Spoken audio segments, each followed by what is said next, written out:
There we go. Enjoy the sauna, bro. We're live up in this bitch. Finally. All right. Like an hour and a half. Oh, what did I just do? I lost my outline. There we go. Oh, this is weird. Okay, there we go. It's almost like this is the very first episode ever. We don't know what we're doing. It's like that every week. Yeah, so let's not worry about that. All right. Well, you tell me when we're ready to start. Hold on. All right, I'm good to go. All right. If you'd like to sponsor Still Got Game, give us a call at 773-527-2961 or email us at podcast@tooltoplay.com. Hey now, welcome back, ladies and gentlemen, to Still Got Game, episode 9. Still Got Game is the official podcast of tooltoplay.com. I am, as always, Derek D. Smooth Nolan. And I am Joel Dude I Rock Albert. What's going on, Joel Dude I Rock Albert? Not much, a little bit of technical difficulties in the beginning, but we're working through them. We're not mad. We're not mad about it. Yeah, we're only 17 minutes late, thanks to them. Totally pro. Very pro show when you start that late. We like to start super late. Well, actually, we can blame Chicago traffic for this one. But then on top of the Chicago traffic, technical difficulties. But see, even with that, we wouldn't have known until we tried to go live. That's because true. Everything else was up and working until we actually tried to send the show out to you all on Twitch, and that's when shit really went bad. Yeah.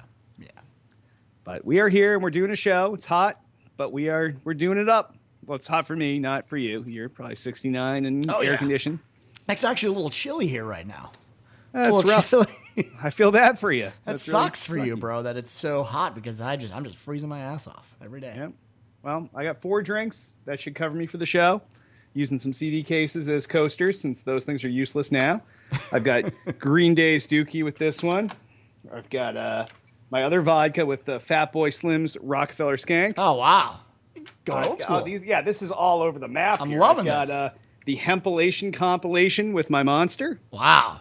And last but not least, the Big Ass Water comes with Led Zeppelin 2.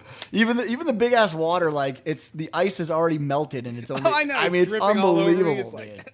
It's like woo, sweat everywhere off this thing. Wow. Yeah, it's about well, I know it's 83 upstairs, and down here in the studio with the lights on, it's probably rapidly approaching 90. Ooh. So yeah, it's gonna be awesome. But that's why it's an audio show and not a smell show. Smell-o-vision will be enabled eventually. Hopefully by that time you've got air conditioning and it doesn't offend everybody. That's the key. Well, our unit should be in, and now we're just waiting for the guys to come install the whole new system, and I think that'll be right at the end of the month. Perfect timing for the end of summer. Really, yeah. So, good times. Oh, I love it. All right, well, let's hop in the show so we can get this done and I don't die here under these hot lights. So we're still looking for intro for the show, first off. Just something 30 seconds. I know there's a couple people I need to follow up with, and I'm not blowing you off, but I will follow up with you and let you know what we're looking for. But we are just 30 seconds something. Tool to Play presents Still Got Game. Yeah. And then a little maybe music or whatever with it. Doesn't need to be video. It just can be audio. And if you hook us up with that, we'll try to find some sort of prize or something to give you and help you out in return. And I guess we'll jump right into feedback from last week's show. Remember, if you want to leave us a voicemail, it will cut you off after a minute. Crime Doer comments. Thanks for using my comment in last week's episode. I'm glad my name made you guys laugh. Can't wait for your next Twitch episode. Now, once again, Crime Doer is always a little bit behind the times because when he said he liked the first episode, we actually had a week off where we missed one due to the heat thing. And then he said he was going to tune in this time, but this came in before we had no show last week. So I don't know if Crime Doer's here or not. But Crime Doer, we are glad you're out there doing crimes and enjoying the show. You got to do crimes. You can't enjoy the show if you don't do crimes. I think we've all learned a valuable lesson from Crime Doer. Yeah, and if you don't do the crimes, you can't do the time. So you got to do the crimes first. Exactly. Yes. All right, and Flage comments. Longtime listener, now viewer, first-time writer. I absolutely love the direction your show is taking. Thanks for making the last 5 years so entertaining.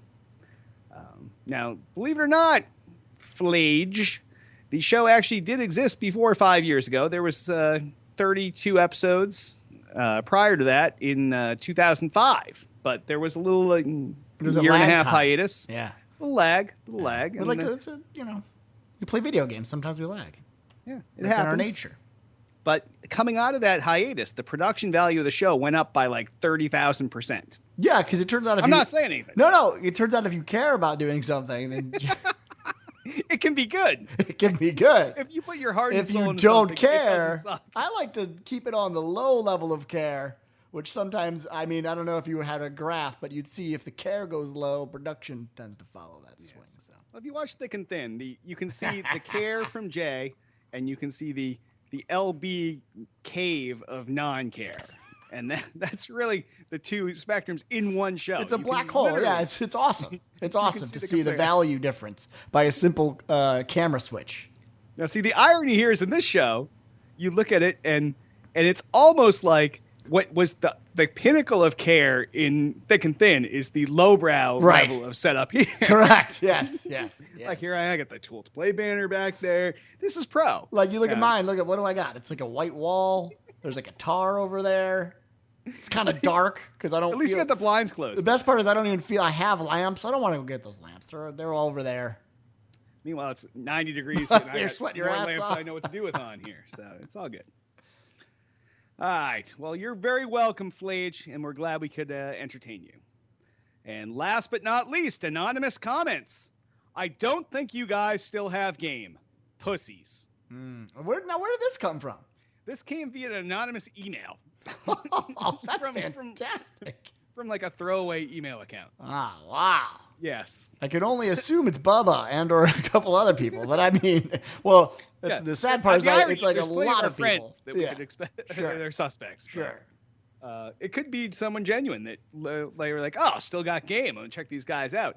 And maybe they were just intimidated by our level of game. Maybe that's what it was. Too much game.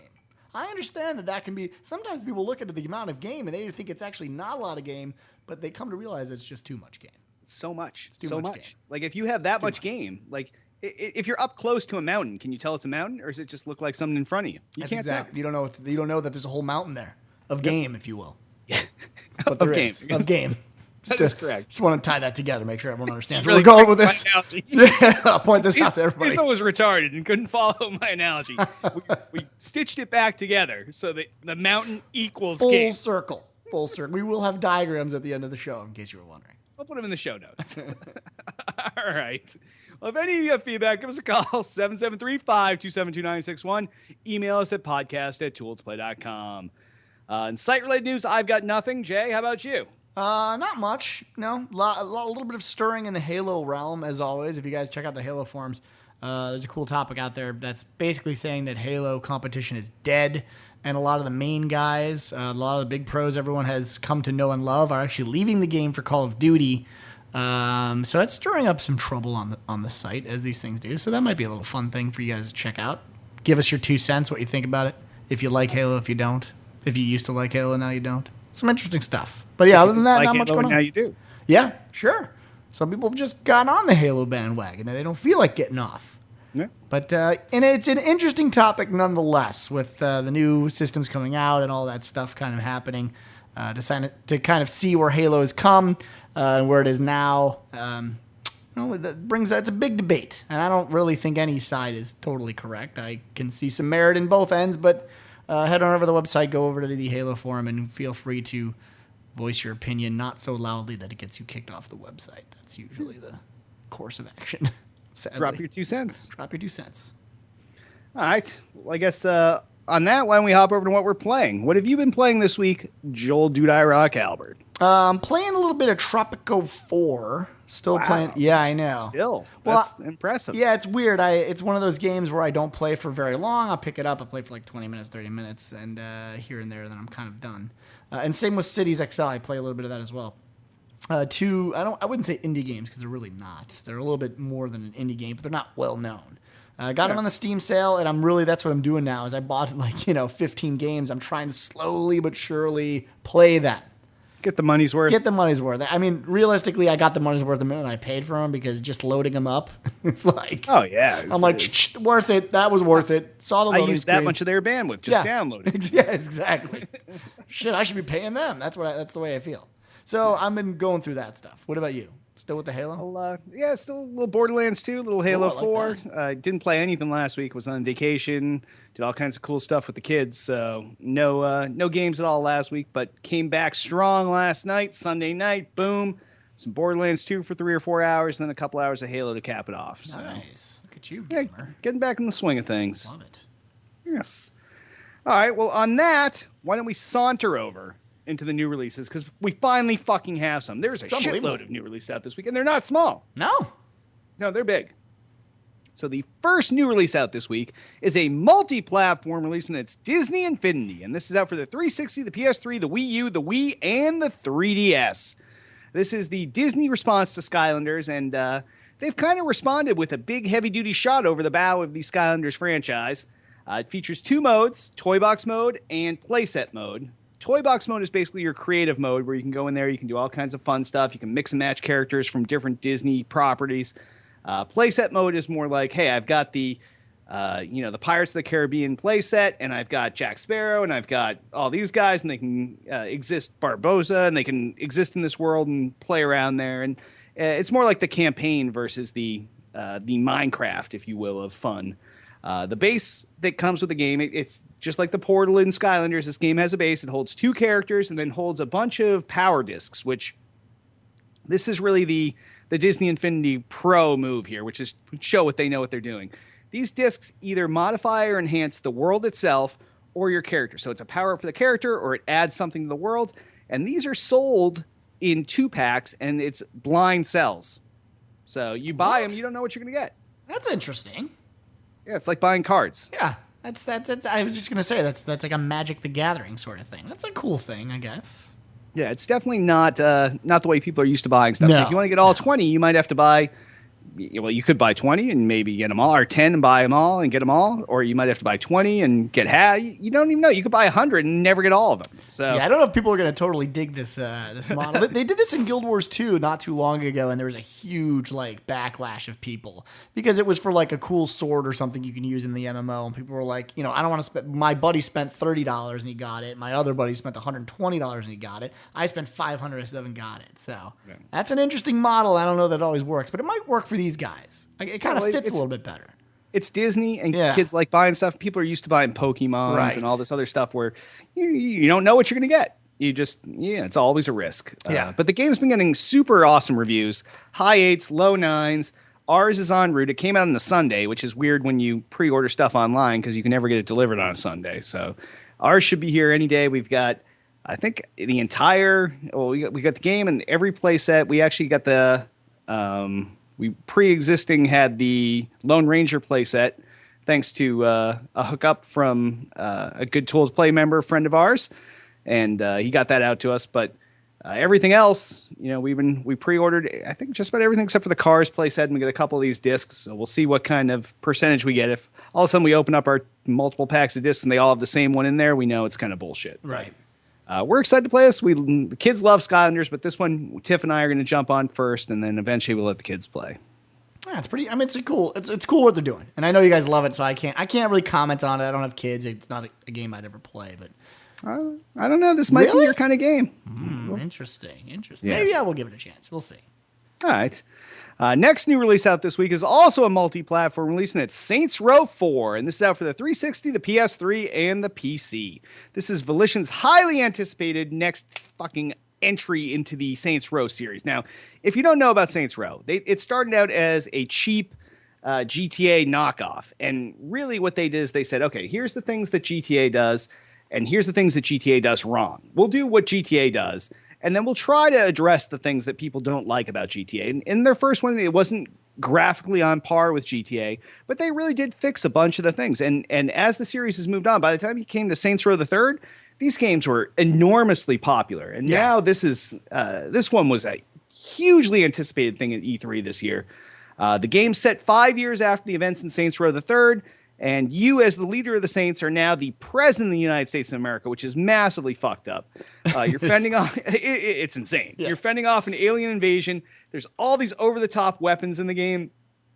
the storyline of the game itself is raunchy and funny and just makes absolutely no sense at all. Well, the fact that a gang leader from some small gang is now the president of the United States and he's got strippers in the White House, that should tell you right there that something's fucked up. But I played this at E3. The game was a blast. I think that despite what happened to THQ, and this was one of those titles that was in development, got sold off, right? Got picked up by Deep Silver, and they really they took Volition in. They caressed them. They made sure this game came out on time, and I think they did a great job with it. And this is probably the best thing that could have happened to Volition in this whole thing. It's been getting some great review scores also in the high 8s and low 9s, so you can't go wrong with this. If you're looking for an open world game that's not the really over the top storylines of GTA, where it's like, oh, this mobster's doing this and you're going to go do these crimes, and you just want something that's so insane with fucking aliens and dubstep guns and you name it, this is your game. Yeah, I agree with you in this case. I think it's nice to see the game get saved, and not only get saved, but actually turn out well. I think in this situation, you'd almost guarantee with any other company that it would come out shitty. And Volitions did a really great job sort of picking up the slack where THQ left off and being able to get this game out there. And especially at the end of a console cycle, I know when me and Derek went at E3 to go see it, I had very little, not low expectations, but just very little expectations. I didn't really care. But when we sat down to play it, they did a fantastic job of the game. This is one of those games I guarantee you, if you've got 30 minutes to spare and you play it, you're going to have a good time. I don't think you're going to need to spend 5-6 hours playing it, but you can if you want. But you can I feel like it's a game where you can get a lot out of it in a very short period of time. You can get in there, unlock all the crazy insanity stuff and go nuts and just play around. So I like that. It's a good pick up and play game versus all right, we're going to sit down, we're going to play Halo for the next 6 hours and we're going to grind it out and just play matchmaking after match. Like, no, this is like, all right, I just got home, I'm going to cook dinner in 45 minutes. Let me just fire up the Xbox, toss on Saints Row 4, fucking do some weird ass shit, and then I'll go make dinner. And you can play for a half hour and it's not a big deal. So, yeah, good stuff. Yep.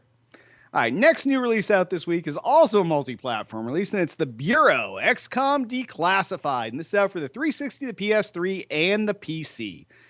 This is the game that was formerly known just as XCOM, which was the reboot of the series that we saw for the first time, I think, at E3 2010.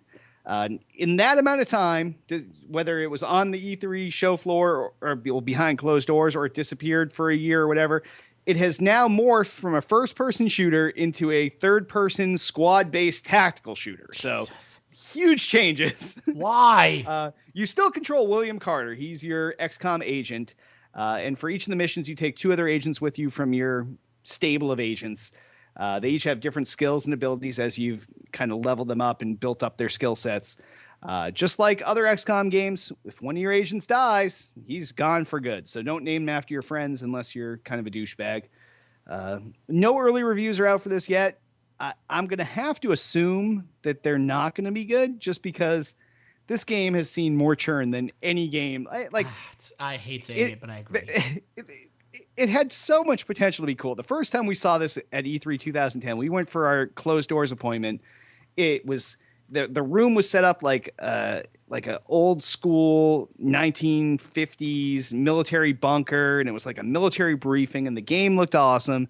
And we knew it wasn't coming out for at least a year. We went back in 2011, and we were expecting to see like, hey, let's see how it improved.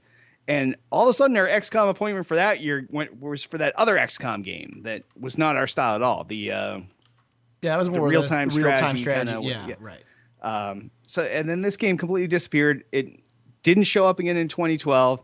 And this year, there was mention of it, but we didn't see it at all at E3. And now this is how it's making its return. So it's sad. I would like to see the best for it. I really loved it when it was going to be a first-person shooter. Me too. Yeah, I think they knew though. To give them, I guess, a little bit of the benefit of the doubt, I think they knew that the first-person shooter market was so saturated at that point, and for them to maybe compete in that market, they kind of got cold feet. But I do agree, when you do so many iterations like this, what comes out is generally a hodgepodge of a lot of other people's ideas that may not even be working on the game anymore. And it's very, and I don't want to, I think it's not our place to jump to conclusions and immediately say the game's going to suck because it could be great.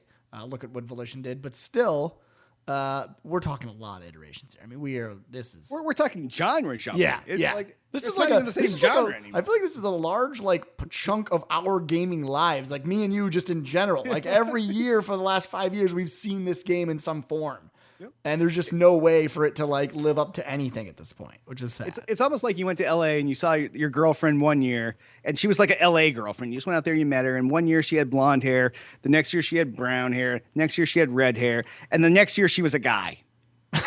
and you're just like, what? Wait, what? Like, it wasn't fair to us. No, I got to agree, it really wasn't fair to us.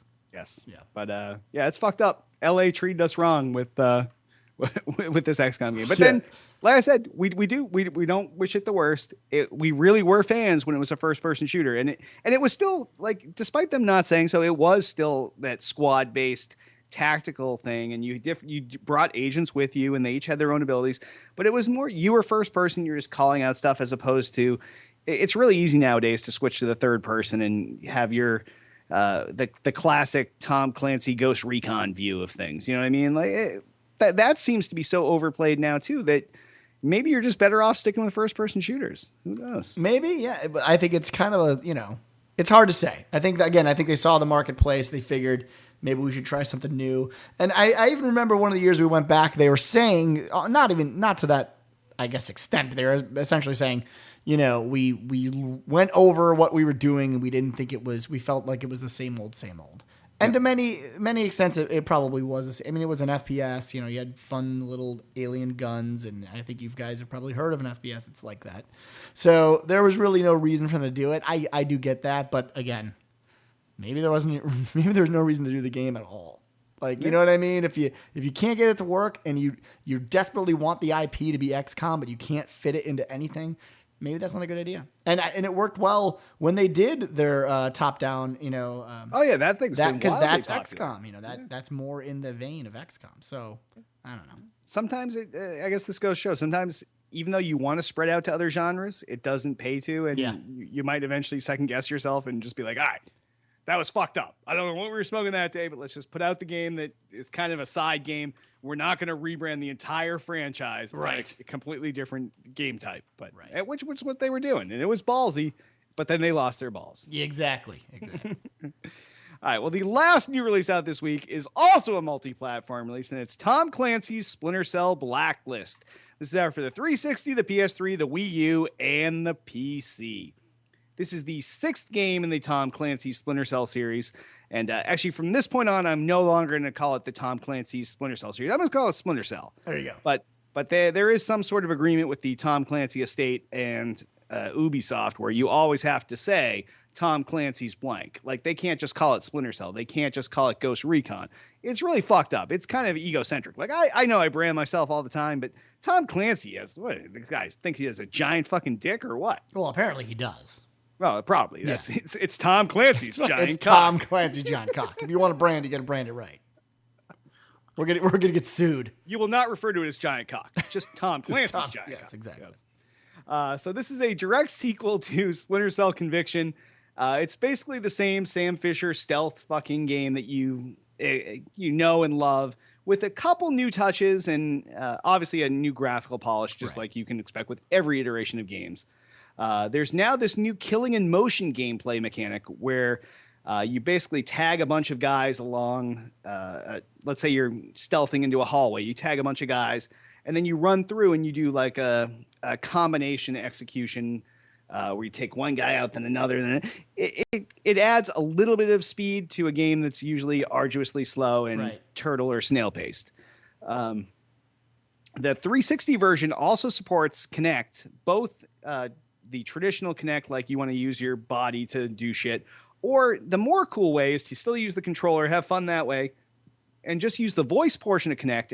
And so, like, if you're around a corner hiding, waiting for someone to go, you can just be like, hey, you, and the guy will turn, and then you can make your move that way. So a little less intrusive and a little more it kind of goes along well with the controller play versus a substitute for it. Right. So I'm a big fan of using it that way as an add-on and not a replacement. It's definitely not my type of game. It's been getting killer reviews in the mid 9s. So Yeah, I think I can't do the Splinter Cell thing either. I mean, I think you're either that type of gamer or you're not. yeah, you're either slow or you're fast. Yeah, and if you want to sit around, like I don't want to like be like reading a book while I play a game. You know, like I want the action to be like fast paced. And the problem is, I'd always be the guy in Splinter Cell when I started to like try to play the game. I'd get caught all the time because I just ended up shooting everybody. I don't want to like analyze the situation. I want to shoot everything. That was my move too. I was all like, the time. well, I have a full clip, and there's only 5 guys.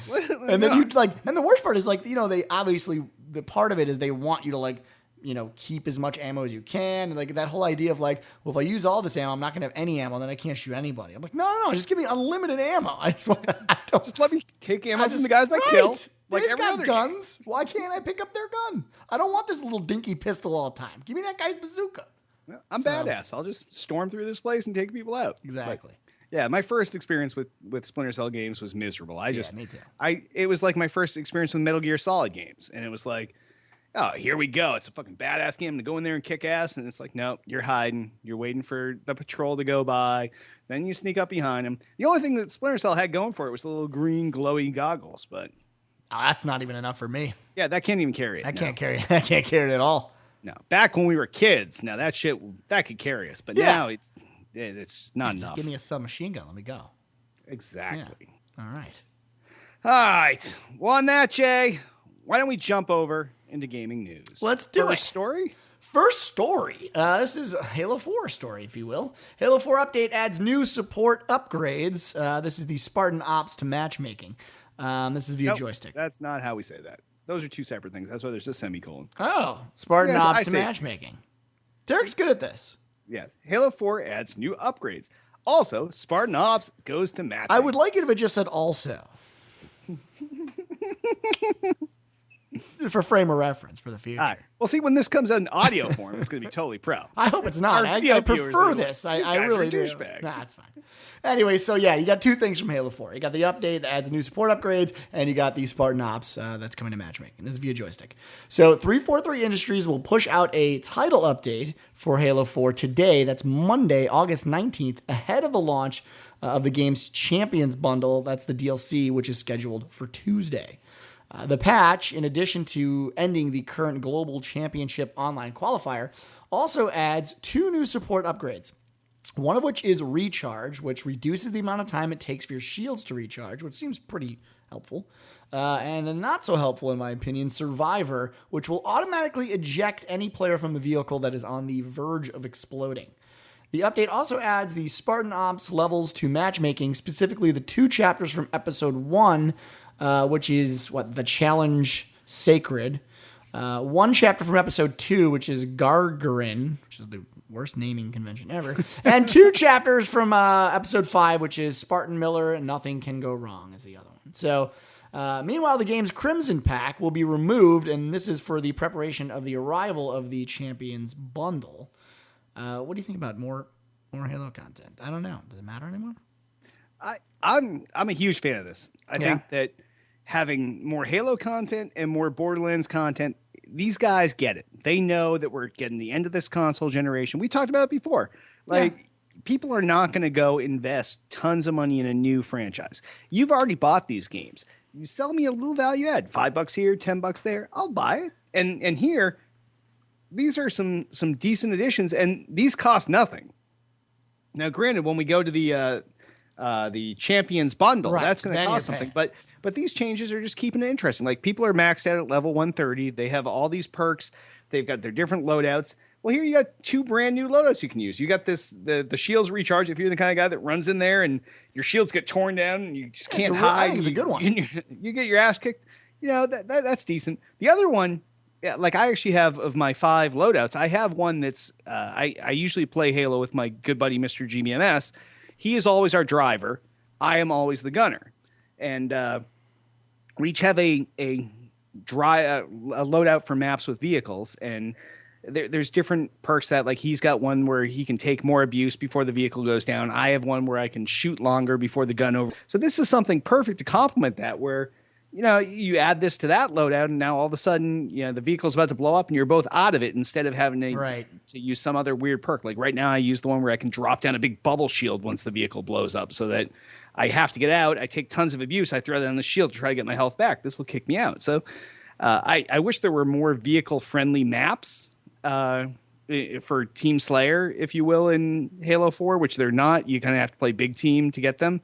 But for the times that they do show up in matchmaking, it'll be a nice little twist, and it doesn't cost anything. It's just something that 343 put out to keep things new and interesting for people, and that's really what they're showing is they care about not only selling you more stuff, but continually improving your game experience. And for the Spartan Ops stuff, like I never had problems with Spartan Ops. I played through the entire Spartan Ops series with Tiff and Mr. GBMS, but for people that play by themselves and go online and play matchmaking, like you want to play these things with other people. So moving these to matchmaking, let you matchmake into play through these Spartan Ops missions with other people. That's a big thing for people that don't have like a built-in group to roll with. Right. So I think that 343 is really doing something good here. I definitely think that, I mean, I'm probably in a separate camp. Obviously, I hate to be drinking haterade all the time, but I tend to do it with Halo. I obviously think it's a great thing that they're doing this. I don't think that can be disputed by anybody. I do think, sadly, that it's a little bit too late for Halo. This is a personal opinion. Again, if you want to argue with me, feel free to go on the forums and call me a piece of shit. That's fine. Oh, you can email them too. Or you can email me, yeah, fine. Twitter. Come on the chat and call me a cunt. It's no big deal. I don't mind. But, I like what they're doing. I will say, 343 is trying their hardest to keep things rolling. They seem to have lost the competitive community. They seem to have abandoned them, quite frankly. MLG has abandoned them as well. But I'm glad that they're still trying their hardest to keep things going, man.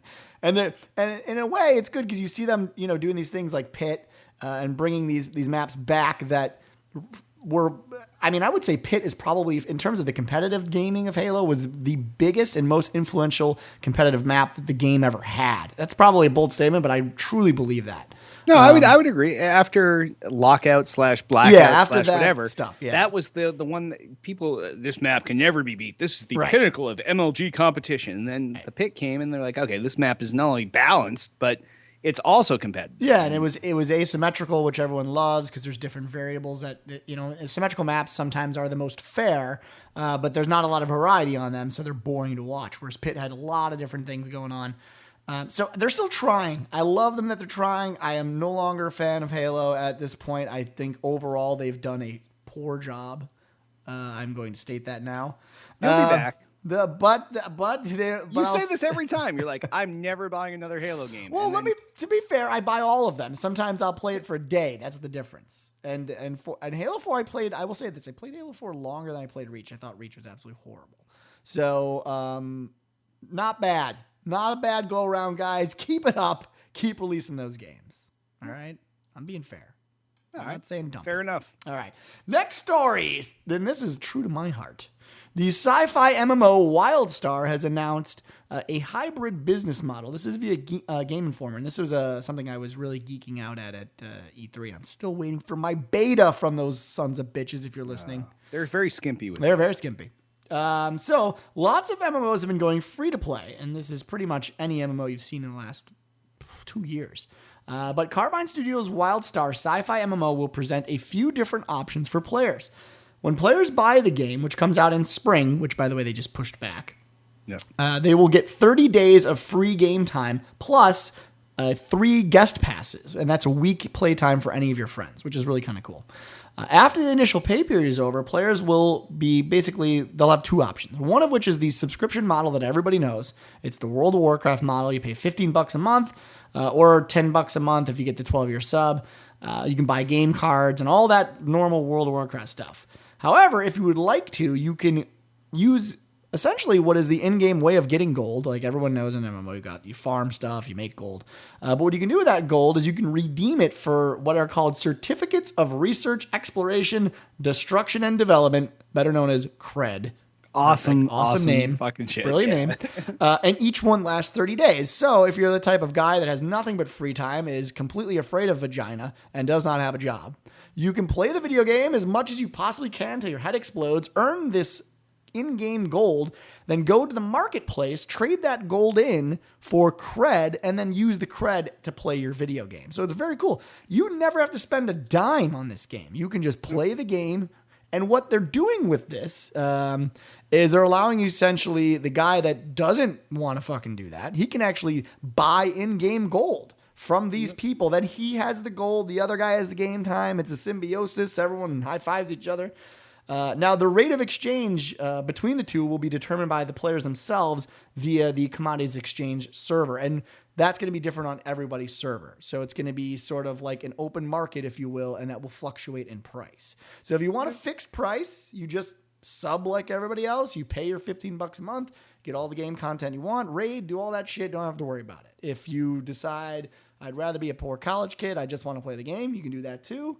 Never study again and become a bane on the economy of the United States, but still be able to play your video game for free. Yep. So you can buy those creds directly from the WildStar website. But overall, what do you think of this model? I'm really into it. I'm a big fan of this too because it plays into. There's some people that just want to pay to play. Like, hey, I'm going to play this game. Here's my $15 a month, and count me in. There's the people that don't have money that like the free to play model, but don't want to be shut out of cool shit. And here's something where if you play well, you get this in-game currency, you exchange it for cred. Now you can pay your subscription with that, maybe still get some of your shit in game.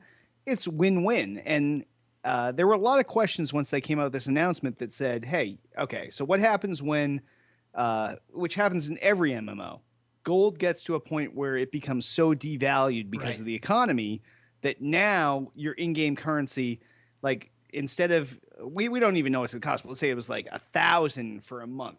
And now it's like 200,000 for a month. What's going to happen when you get to that point? These people are not going to be able to farm enough to be able to get a month worth of, month's worth of gameplay. Right.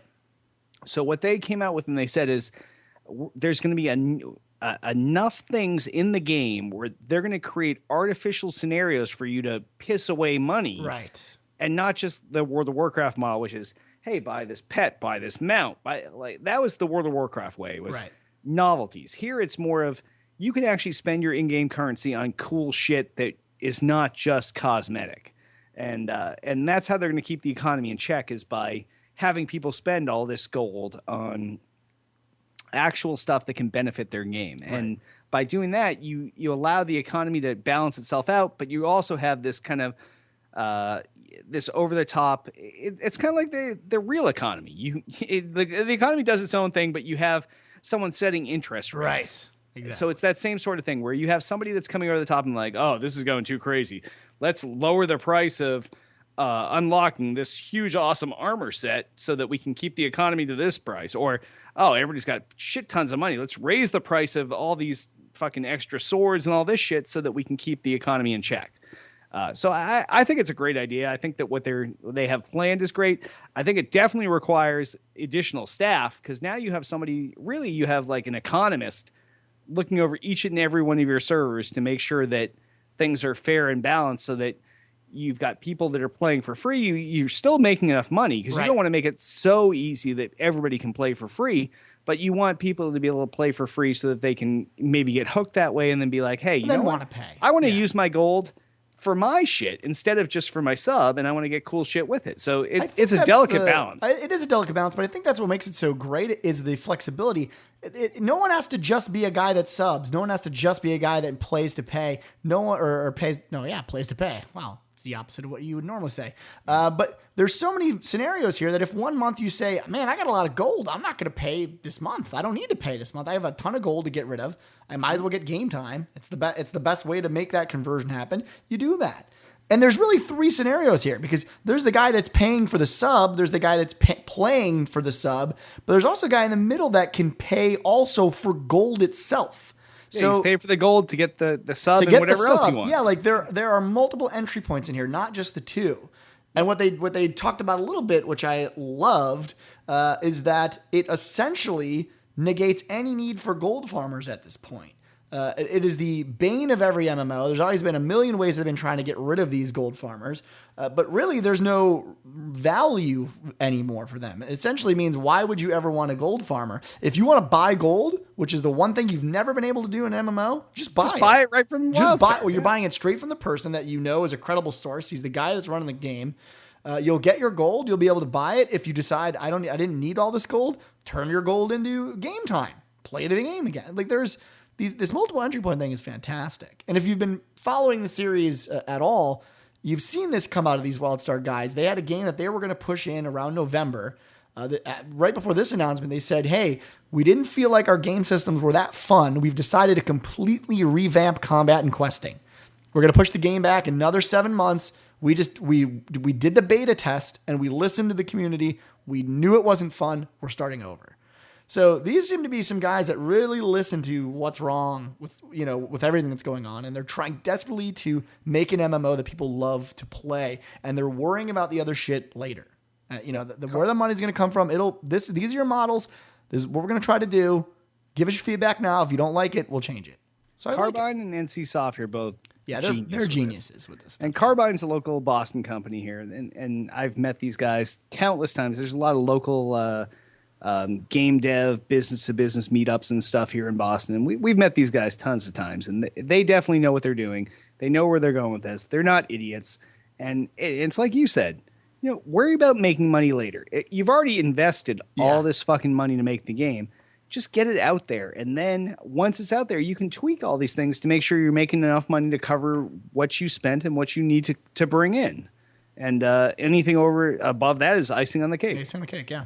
Let's hope they follow through. And so far, they've shown no reason that they haven't been. Again, following the consumer, listening to them. Great move on their part. Can't wait to see the game. All right, now something that didn't work as well. The Zune Marketplace, sadly, will be finally closing its doors with the Microsoft points conversion. So if you haven't been keeping up, the points is obviously going away of virtual currency. They're going to just the dollar value. So cha-ching. Cha-ching, cha-ching. So with that, the Zune Marketplace will close its virtual doors whenever Microsoft decides to finally flip the switch and convert from MS points to your local currency, which could be as soon as Thursday, August 22nd, according to the Zune Marketplace FAQ. So we'll see. The Zune Marketplace's movie and television rental purchasing functionalities will obviously be taken over by the Xbox video platform, which makes total sense. Whereas its musical feature set will become the domain of Xbox Music, provided that you've got a subscription to the service that allows streaming on your Xbox 360. Microsoft recommends that you spend your points prior to the balance change, but last we heard, MS points will be converted into an amount of local currency that is equal or greater value. So that's a good thing. It's good for Xbox branding, and are finally getting rid of that Zune name. So what do you think? I think it's smart. It's first off, I can count the number of friends I have with the Zune on one finger. I can't count any. Well, you have that same friend. It's Esgrath. He's still got a Zune? I don't know when he got it, but I mean, I thought he let Jesus. I know, it's fucked up. Wow. So he not only did he buy a Zune, but he bought the brown one. The classic. I almost spit rum all over this monitor. Dignified brown. Wow, brown. I'm a businessman with a device that's not an iPhone, and it's brown. I bought a shit product, and I want that to be reflected in its color. Yes. Basically. So I think that separating from the Zune name is a good thing. Yeah, definitely. I think that latching on to the Xbox name is also a good thing. Like for anybody that hasn't used Windows 8 yet, my daughter has a laptop. She on her laptop, because it's Windows 8, because it's already linked into Xbox, there's a whole Xbox section on your laptop that's not your Xbox games, but it's linked into your gamer score. It's linked into your profile and everything else. It's kind of taking the Xbox name, which is the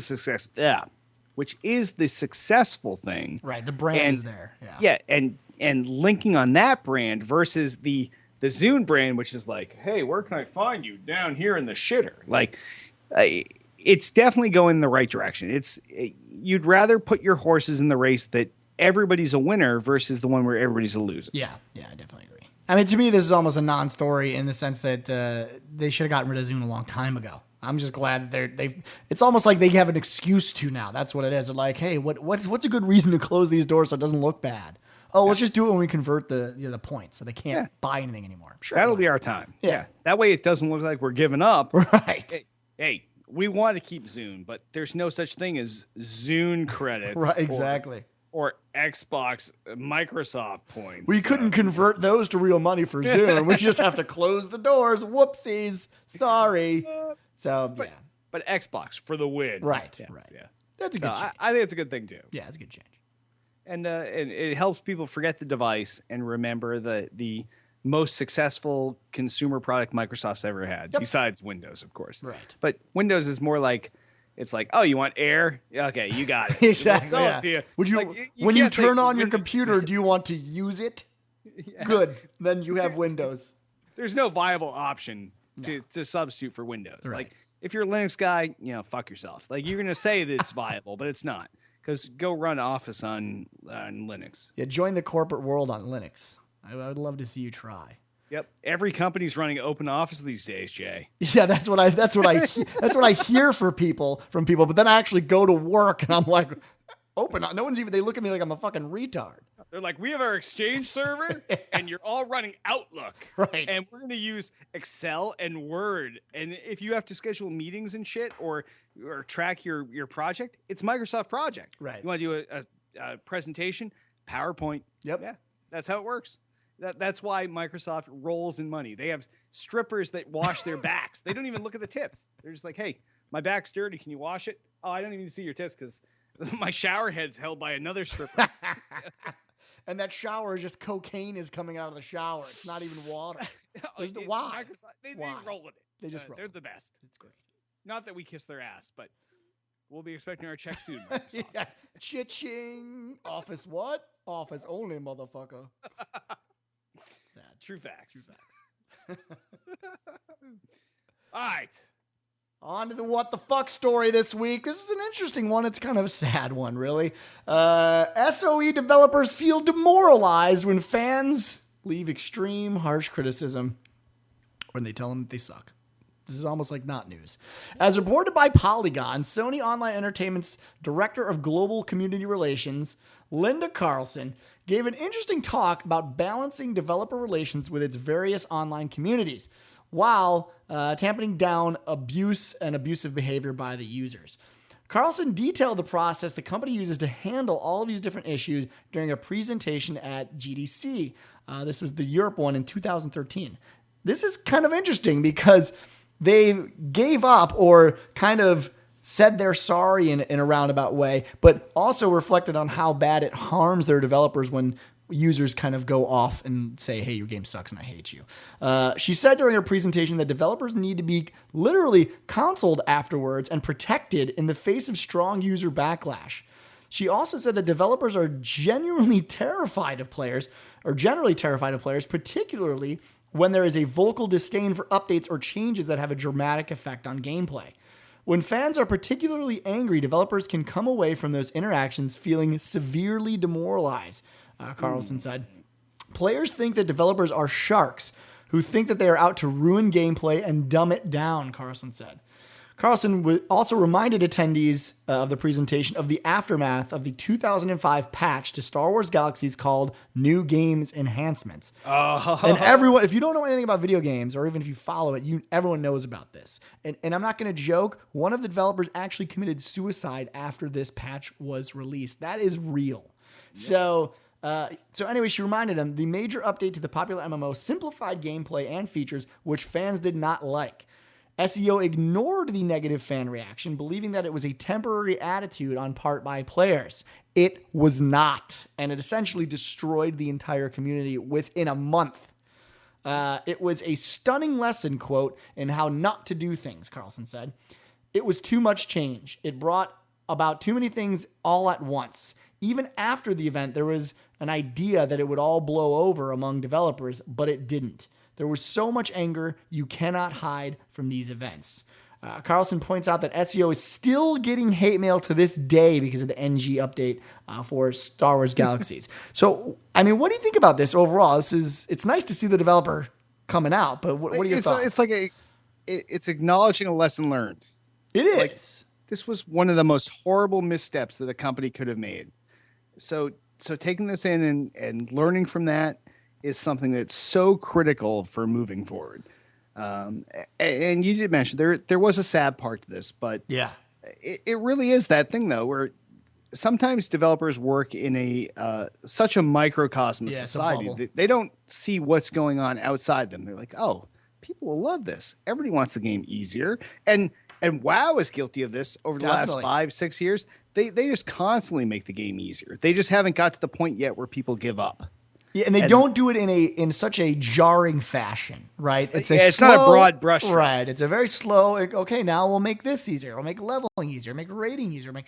And they do it because they want to, placate the casuals, which is where the money is. And so you're chasing this broader community, but at the same time, you're losing what made your community start.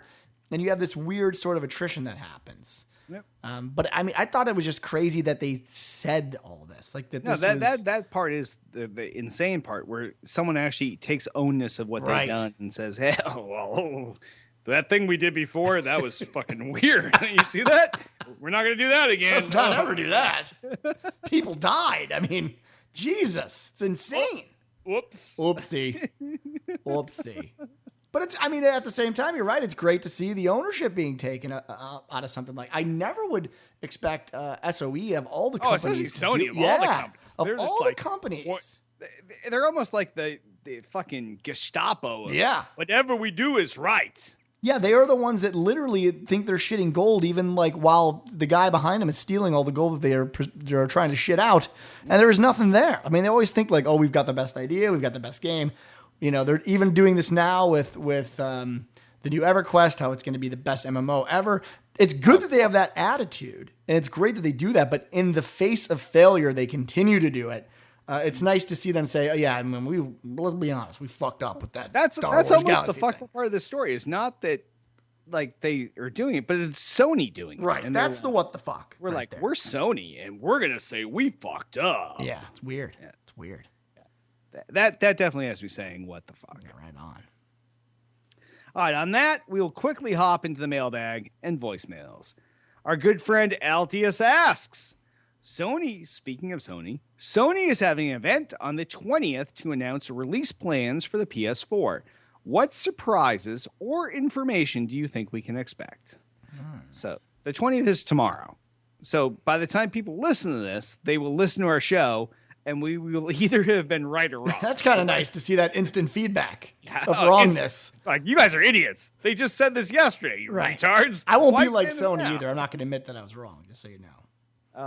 Well, I think that we may get a concrete release date in the fall. Yeah. Do you think we're going to see any sort of counterpoint to the stuff that Microsoft has changed? That's what I was wondering if they would. I think they're sitting pretty. I actually think this announcement is going to be almost bland. It's literally like, here's our release date. Yeah, here's a date, guys. Done. Sorry. By the way, everything's the same. That's what you wanted. You're welcome. Clap for us at E3. Clap again, got it. Bitches. We're Sony and we're right. Yeah, no, I honestly think this is going to be, I hate saying it's going to be boring, but they don't have to do anything right now. They're in a driver's seat position. Why would they change any model? Why would they change? Everyone loves them. They're all stuck in the Sony peepee. Well, no, but see, there are some things that Sony has misstepped on. Like, they've gone from right now where you paying for PlayStation Network was an optional thing, and they've gone to the, hey, you're going to pay to play, like Microsoft always has been. True. And then Microsoft now has said, hey, okay, well, we're not going to give you our game sharing, but we're going to give you some other, like, in-between thing that's not quite what we were going to do when we didn't tell you really what we were going to do and we pissed you all off, but we're going to give you something in the middle right now where, like, you can have one gamer tag per house, but everybody else is fucking ape shit and can go play everything. And I don't know. I think there's some things that Sony does need to address, because now Microsoft has the upside where family plan gone. Right. You can have like our house here. We have 6 people in our house. One person could have a gold. All 6 people could play online. Now, the way that Sony changed it, you would need 6 new Sony PlayStation things to get online and play the game. So Sony has almost gone over where Microsoft was before, and Microsoft's like, oh, you went where we were? Well, that's where we were before. Now we're over here, and you're charging people way more. Right. So I think Sony may have to address that. I guess they could. I don't know. I almost think they could still get away with doing nothing.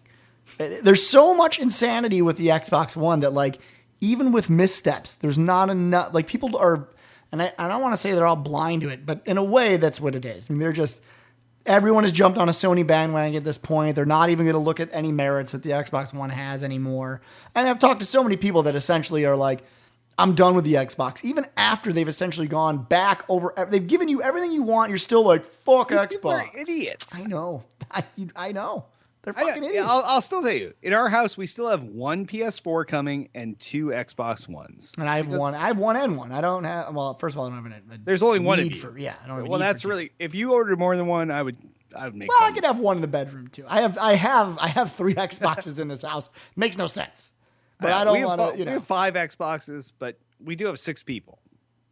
No, I feel like that's fair. But it's not two really of them. fair. 2 of them never play Xbox. No. So really, we have 5 Xboxes for 4 people.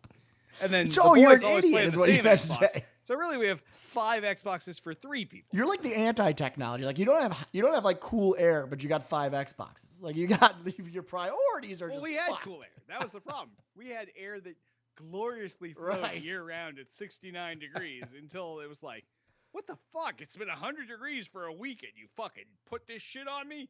Fuck you. Pretty much. And that's when we lost our air. Yes. Soon we'll be back in our glorious 69 degree year-round temperature. Let's hope so. For the sake of your mental faculties, I hope so. I could barely keep my control. Yeah, totally. It's almost like you're podcasting with a retard. Yeah, that's fine. That's right. Wow. All right. For those retards that are our fans, I apologize. That was my impression of a stereotypical retard, not a retard fan of our show. Because you're probably like, love to play. Love you guys. But, okay, that was probably rude too. Wow. Wow. All right, this is when you switch the camera to you. I'm not gonna. This is why it's great that I have the power, because I'm not gonna. All right. I'll give you a side by side. I'll give you a side by side. For our retard fans out there, we love you. We do. Not everybody caters to retards. No. Most people don't. We do. No. We do. We do. We think of you sometimes when we're feeling subpar. And we think we're better than you. But we're not. We're the same as you when we're at our lowest. I am no longer a part of this conversation. I would just like all viewers to understand that the words that are coming out of his mouth do not reflect my personal feelings. The words that I'm saying are the words that Jay is typing me in chat. Oh, wow. I'm not even coming. I'm literally reading a script. Joel Do I Rock Albert is my god. You fucking shove that in there too? What the fuck? Wow. All right. Wow. All right. So thank you for the question, Altius. That was very well done. And most of this will be cut out for the final versions of this show. So if any of your feedback, give us a call, 773-527-2961. Email us, podcast@tooltoplay.com. You can also comment on this episode in the Tool to Play homepage. You'll see the thread for the show. Comment in there. Let us know what you think. Sponsors. We're still looking for sponsors. Podcast@tooltoplay.com, 773-527-2961. Same number I've said like a million times. Let us know what you want to sell. We'll tell you what you're going to pay us. We'll sell it. You pay us. Boom. Done. Twitter us up. You can find everything Tool to Play related at twitter.com/Tool to Play. Everything podcast related is at twitter.com/still_got_game. I, king of the internet, god of everything that's holy, am at twitter.com/Derek Nolan. And I, of course, am at twitter.com/DudeIRock.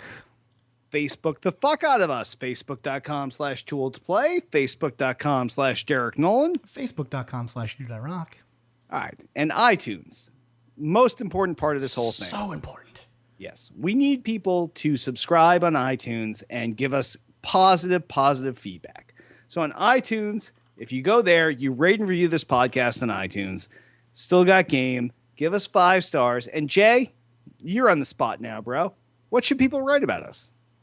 Before I even heard of this, I had no friends. I was lonely.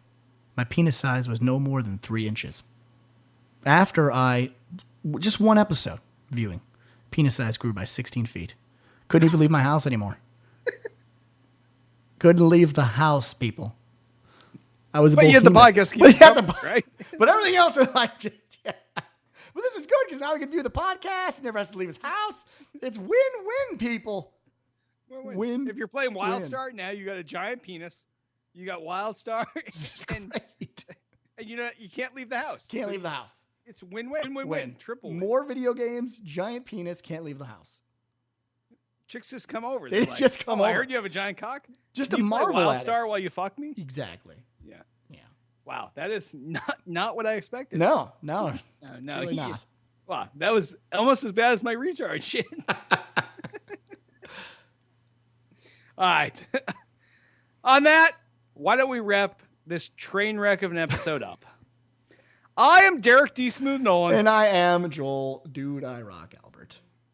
That's right. Wow. This is what happens when there's excessive heat and alcohol and dehydration, and somebody's got to fall under the tracks. That's true.